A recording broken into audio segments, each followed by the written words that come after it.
અમદાવાદની 7 ડે સ્કૂલમાં શુક્રવારથી શરૂ થશે ઓફલાઈન શિક્ષણ। સ્કૂલમાં અભ્યાસ કરતા 10,000 વિદ્યાર્થીઓના હિતમાં ઓફલાઈન શિક્ષણ શરૂ કરવા માટે નિર્ણય લેવામાં આવ્યો છે। ઓફલાઈન શિક્ષણ શરૂ થવાના 2 દિવસ પહેલા ઓબ્ઝર્વર નિરીક્ષણ કરશે કે સ્કૂલ કડક નિયમોનું પાલન કરે છે કે નહીં। શુક્રવારથી 7 ડે સ્કૂલમાં ધોરણ 10 અને 12ના ઓફલાઈન ક્લાસ શરૂ કરવામાં આવશે। બાદમાં ધીમે ધીમે બાકીના ક્લાસ ઓફલાઈન શરૂ કરવામાં આવશે। બોર્ડની પરીક્ષાને ધ્યાને રાખી ધોરણ 10 અને 12ના ક્લાસ શરૂ કરવામાં આવશે। સ્કૂલ તરફથી તપાસ કમિટીની સહકાર આપવામાં નથી આવતો તો પૂરતા ડોક્યુમેન્ટ પણ ડીઓ કચેરીએ નથી આપવામાં આવ્યા, ત્યારે હવે સ્કૂલ ચાલુ થશે, સાથોસાથ તપાસ પણ ચાલુ રહેશે। આ ઉપરાંત સ્કૂલ સિક્યુરિટી એજન્સી બદલવા પણ સૂચના આપવામાં આવી છે। સ્કૂલના બાળકોના માનસિક કાઉન્સેલિંગ અને શિક્ષકોને ટ્રેનિંગ પણ આપવામાં આવશે। આ આકસ્મિક ઘટનાઓને પહોંચી વળવા પ્રાથમિક સારવારના સાધનો પણ રાખવા સ્કૂલોને સૂચના આપવામાં આવી છે।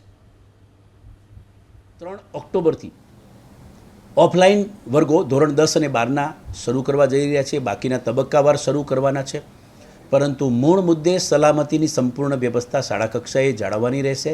શિસ્ત સમિતિની રચનાથી લઈને જે કોઈ જે સમિતિ બનાવવામાં આવી હતી એમાં પણ જે જણાવવામાં આવ્યા હતા તે સૂચનો પૂર્ણ કરવાના રહેશે। કોલેજ અને સ્કૂલને જે રીતે અલગ કરવાનું છે તે પણ એને કેમ્પસ એન્ટ્રી ગેટ અલગ કરવું, આ બધી બાબતો સિક્યુરિટીમાં ક્યાંય ચૂક ન રહે।